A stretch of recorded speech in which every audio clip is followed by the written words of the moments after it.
शामिल करते हैं आज की इस चर्चा में गौतम शाह को। कोलकाता से हमारे साथ जुड़ रहे हैं और गोल्डीलॉक्स रिसर्च के फाउंडर हैं। गुड मॉर्निंग गौतम, आज आपसे बहुत ही शानदार समय में चर्चा हो रही है। 17,800 का स्टेशन काफ़ी पीछे छूट गया लगता है। क्या ये ट्रेन मिस हो गई है? अभी भी चढ़ लें इस ट्रेन में और ये अभी 18,500 पे ही सांस लेगी निफ्टी की ट्रेन? नहीं, मुझे लगता है कि बोलना थोड़ा सा जल्दी होगा, क्योंकि 17,800 और 18,300 का जो रेंज है ये पिछले 2-3 हफ्तों से चल रहा है और जिस तरह की मार्केट एक्शन रही है पिछले 4 हफ्तों की वो अच्छी नहीं है। तो I think it's too early to say कि market is out of the woods. I think ऊपर ऊपर की तरफ काफी रेजिस्टेंस है, लीडरशिप है नहीं मार्केट में और टेक्निकल एविडेंस जो टेबल पे है वो मुझे उतनी अच्छी लगती नहीं है। सो हमारा व्यू तो अभी भी कॉशियस है। मुझे लग रहा है कि ये मार्केट इवेंचुअली 17,800 के नीचे ब्रेक डाउन कर सकता है, बट अगर वो ऊपर की तरफ जाता है तो हमारे दो नंबर्स हैं। एक तो 18,130 जिसके आसपास हम अभी ट्रेड कर रहे हैं। तो अगर 18,130 के ऊपर क्लोजिंग आती है तो वो फर्स्ट माइनर इंडिकेशन होगी स्ट्रेंथ की, तो इसके लिए आज का क्लोजिंग इंपॉर्टेंट रहेगा। और जो बिगर नंबर है वो 18,250 18,300 है। क्योंकि आप देखिए, अगर आप वीकली चार्ट और मंथली चार्ट को देखें तो एविडेंस काफी गड़बड़ा गई है। क्योंकि पिछले एक साल में जब भी मार्केट में करेक्शन आया तो एक प्लेन वनीला वैरायटी का था और मार्केट बहुत जल्दी से अच्छे से रिबाउंड कर पा रहा था। इसीलिए हम लोग ने हमेशा buy on dip stance maintain किया। बट इस जो पिछले 6 हफ्तों की जो एक्टिविटी रही है उसमें हम सेल ऑन रैली की एक स्टांस मेंटेन कर रहे हैं। तो मेरा अभी भी ये मानना है कि थोड़ा सा कॉशियस रहिए, नीचे की तरफ ब्रेकडाउन अभी भी आ सकती है।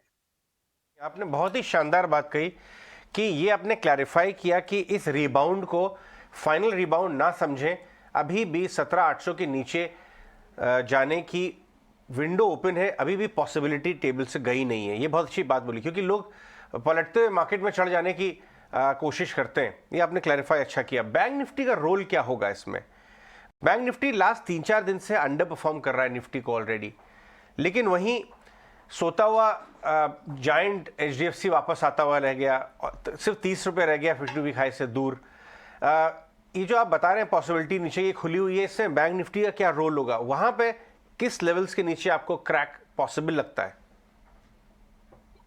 देखिए, सबसे बड़ा रोल बैंक निफ्टी और रिलायंस का है, क्योंकि पिछले साल bank Nifty was the reason why Nifty did so well और हम 18,900 तक गए।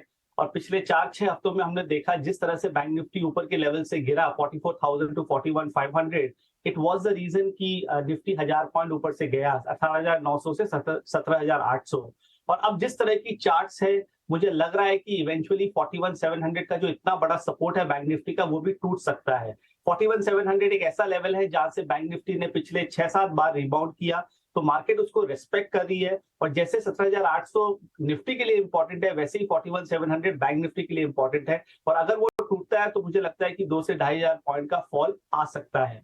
और प्रॉब्लम ये है कि अगेन बैंक निफ्टी में एचडीएफसी बैंक को छोड़ के अगर आप बाकी के स्टॉक्स को देखें, आईसीआईसीआई बैंक, स्टेट बैंक, जो पोस्टर बॉयज थे पिछले 2 साल के, उनके वीकली और मंथली चार्ट्स खराब हो गए। तो मुझे लगता नहीं है कि वहां पर सिग्निफिकेंट अपसाइड है। सारे पॉजिटिव्स ऑलरेडी डिस्काउंटेड है और ये स्टॉक्स अगर यहाँ से 5-7-10% गिरते हैं तो बैंक निफ्टी को नीचे ले जाएंगे। तो बैंक निफ्टी में मुझे कोई लीडरशिप लगती नहीं है। एचडीएफसी बैंक हाँ अच्छा स्टॉक है, लॉन्ग टर्म अच्छा लगता है, बट सोया हुआ है। कोई ऐसा मोमेंटम नहीं है यहाँ पर जो पूरे मार्केट को वो जगा सके। तो बैंक निफ्टी आई थिंक सबसे बड़ी ट्रिगर रहेगी, अलॉन्ग विद रिलायंस इंडस्ट्रीज, जिसके रिजल्ट्स 1-2 दिन में है और वो उसके चार्ट्स भी काफी खराब हो चुके हैं। तो वैसे तो मैं आपसे मेटल स्टॉक्स के बारे में पता करना चाहता था, जिसके बारे में अब सबसे ज़्यादा चर्चा हो रही है कि ये शेयर थोड़ा चल रहे हैं, आगे चल सकते हैं चाइना की वजह से। अगर आप भी इसमें बिलीव करते तो बताइएगा, और मेटल स्टॉक्स के बारे में जो सबसे अच्छा है वो भी बता दीजिए। अगर इस चीज़ में बिलीव ही नहीं करते और इससे अच्छा कुछ आपके पास है तो वो भी आप टेबल पर रख दीजिए सामने। हो सकता है मैं गलत भी हो सकता हूँ।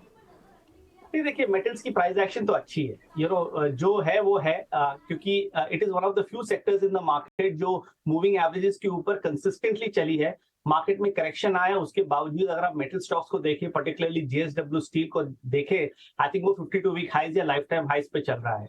तो इंडेक्स तो अच्छा लगता है। और प्रॉब्लम क्या है कि 6800 से 7000 का जो जोन है वो एक लॉन्ग टर्म रेसिस्टेंस है। जब तक वो क्लियर नहीं कर जाता तब तक हम और बड़ी तेजी की बात नहीं कर सकते हैं। और एक इतनी बड़ी डिस्कनेक्ट है कि अगर हम निफ्टी पे कॉशियस है तो हम मेटल्स पे ज्यादा बुलिश हो नहीं सकते हैं, क्योंकि वो हाई बीटा है और वो बाजार के साथ चलता है। बट अगर बाजार यहाँ से घूम गया और रेजिस्टेंस लेवल्स को क्रॉस कर गया, तब I think metals will be the best performer. काफी छोटे मेटल स्टॉक्स है जो अच्छा करने लग गए हैं, बट हम क्या थोड़ा सा कॉशियस है, यहाँ पर बड़ी कमिटमेंट्स ये सब सेक्टर्स में बना रहे नहीं है, क्योंकि हमारा ओवरऑल व्यू मार्केट पे थोड़ा सा नेगेटिव है। बट आपने बोला कि हमारा बेस्ट बेट क्या है, तो हमारा बेस्ट बेट अभी भी कैपिटल गुड्स और पीएसयू है। आई थिंक पीएसयू स्टॉक्स ने दिखा दिया कि इतनी बड़ी करेक्शन आई मार्केट में, उसके बावजूद सब खड़े हैं और सब मल्टी वीक हाइस पे चल रहे हैं। तो मुझे ओवरऑल बेसिस पे पीएसयू एज अ थीम अच्छा लगता है इस साल के लिए, और लगता है कि 4500 का जो रेसिस्टेंस था वो इस साल क्लियर हो जाएगा और यहाँ से 10-15-20% की तेजी इंडेक्स में हमें मिलेगी। और उसके अलावा आई थिंक कैपिटल गुड्स, जब भी मैंने आपके चैनल पे पिछले 6-8 महीनों से आया हूं, मैं हमेशा मैंने एलएनटी के बारे में बात किया। वो स्टॉक ने लाइफ टाइम हाई टेस्ट किया। कमिंस को देख लीजिए, सीमेंस को देख लीजिए, एबीबी को देख लीजिए। तो कैपिटल गुड्स एक बड़ी थीम है जो अगर आप 2-3 साल के लिए प्ले कर रहे हैं तो उसमें बने रहिए।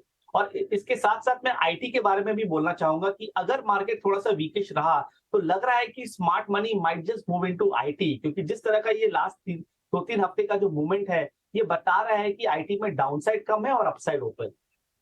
राइट गौतम, ये आपने पूरे साल के लिए सेक्टर स्पेसिफिक आपकी राय कैपिटल गुड्स, पीएसयू और आईटी पर दी, लेकिन आने वाले दिनों में सबसे बड़ा इवेंट बजट है और बजट से ठीक पहले कई सारे थीम्स, कई सारे सेक्टर्स होते हैं जो कि प्ले आउट करते हैं, जिनकी बातचीत लगातार होती है। Agri, fertiliser, of course capital goods, capex theme भी एक बड़ा कह सकते हैं एक तबका है जो कि बजट से ठीक पहले चलता भी है और इन पर जिक्र भी किया जाता है।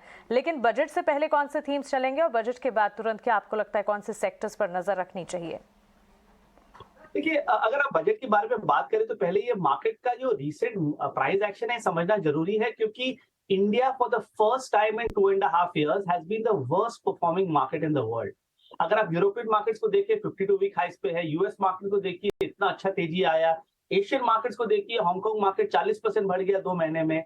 इस एनवायरमेंट में इंडिया चल नहीं पाया। क्यों चल नहीं पाया हमें अभी भी नहीं समझ में आ रहा है, क्योंकि सारे तो टेलविंड्स हमारे साथ है, उसके बावजूद इंडिया चल नहीं पा रहा है। अगर आप पिछले 2 साल में देखें, जब भी ग्लोबल मार्केट्स फॉर्म रहा है, इंडिया हमेशा अच्छा से चला है।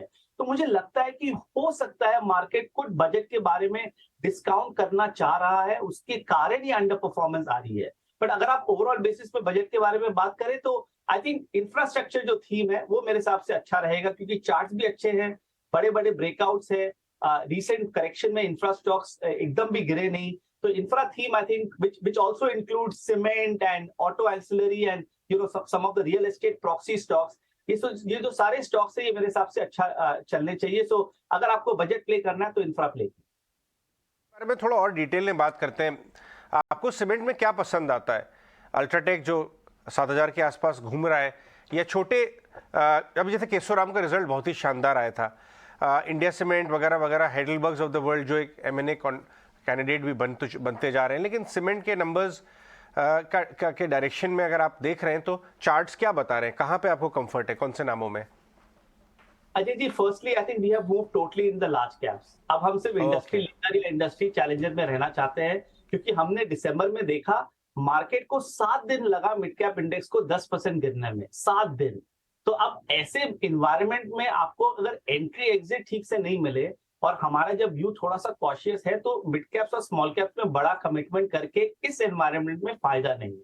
तो इसीलिए हम सिर्फ टॉप स्टॉक्स में सॉलिड कंपनीज जो रीजनेबली वैल्यूड है, जिसके चार्ट्स लॉन्ग टर्म चार्ट्स अच्छे हैं, उसमें जाते हैं। उसके बारे में आप बात करें तो अल्ट्राटेक सीमेंट तो गजब की चार्ट है। आई थिंक मार्केट कुछ भी हो जाए, आई थिंक ये अच्छा करना चाहिए। डालमिया सीमेंट का चार्ट काफी अच्छा है, वहां पर भी हमें अच्छी तेजी लगती है। जेके सीमेंट आई थिंक एक लो बीटा स्टॉक है, अगेन मार्केट करेक्शन में उसका कोई इंपैक्ट नहीं है। तो अगर आपको सीमेंट प्ले करना है तो ये 3 नाम मेरे हिसाब से बेस्ट है। Mid cap, small cap, cement, on an overall basis avoid कीजिए, वहां पर रिस्क काफी ज्यादा है। गौतम, एक ना मार्केट के अंदर डिबेट से शुरू हो गई है कि क्या रिसेशन यूएस के अंदर आएगा या नहीं आएगा, अगर आएगा तो कितना डीप होगा या नहीं होगा। ठीक है, यूएस की बात जो हो रही है सो हो रही है, लेकिन उसका कनेक्शन भारत की आईटी कंपनीज के साथ काफ़ी हद तक जोड़ा जा रहा है। अगर आप नेस्डैक और डॉ के चार्ट भी देखते हैं तो ज़रा उसके बारे में कुछ बताना चाहते हैं तो वो भी बता दीजिए। और इसके अलावा आप आईटी कंपनीज के बारे में अपना टेक बताइए। आपको लगता है कि ये रिसेशन प्रूफ है या रिसेशन के साथ घुल जाएंगे? देखिए, हमने पिछले 3 सालों में देखा कि मार्केट काफी आगे तक डिस्काउंट कर जाता है। तो अगर रिसेशन है भी या आता भी है, मेरे हिसाब से वो काफी हद तक प्राइस एक्शन में ऑलरेडी है, तो आई थिंक उसके बारे में ज्यादा चर्चा करना मेरे हिसाब से is a wastage of time, क्योंकि मार्केट ने डिस्काउंट कर लिया है। अगर आप यूएस मार्केट की चार्ट देखें तो नैस्डैक में अच्छा रिबाउंड है, no doubt about it, but मैं कॉन्फिडेंस से नहीं कह सकता हूं कि वो बॉटम आउट हो रहा है।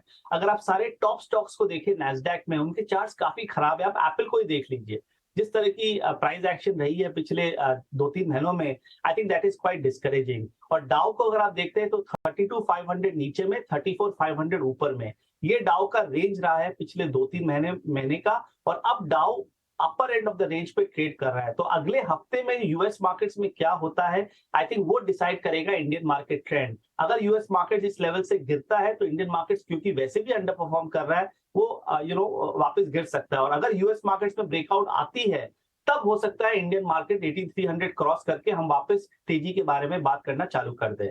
बट अगर आपने आईटी के बारे में कहा, सारे नेगेटिव्स मेरे हिसाब से प्राइस में है, आई थिंक। और पिछले एक साल में काफी जो आईटी स्टॉक्स है वो सब 40-50% गिर चुके हैं। हमने अच्छी बेसिक फॉर्मेशन देखी है पिछले 2-2.5 महीनों में, और मुझे लगता है कि यहाँ पर ये एक ऐसा सेक्टर है जो यहाँ से 10-12% की तेजी दे सकता है। I know it is not very big, but still एक वीक मार्केट एनवायरनमेंट में जहां पर निफ्टी की 10% की विजिबिलिटी हमारे पास नहीं है, वहां आईटी की है। आप टीसीएस का चार्ट देख लीजिए, आई थिंक एचसीएल टेक को देख लीजिए, काफी अच्छा कर रहे हैं। परसिस्टेंट हमारा फेवरेट है, it was our Diwali pick, it has done very well and we still like it for the long term.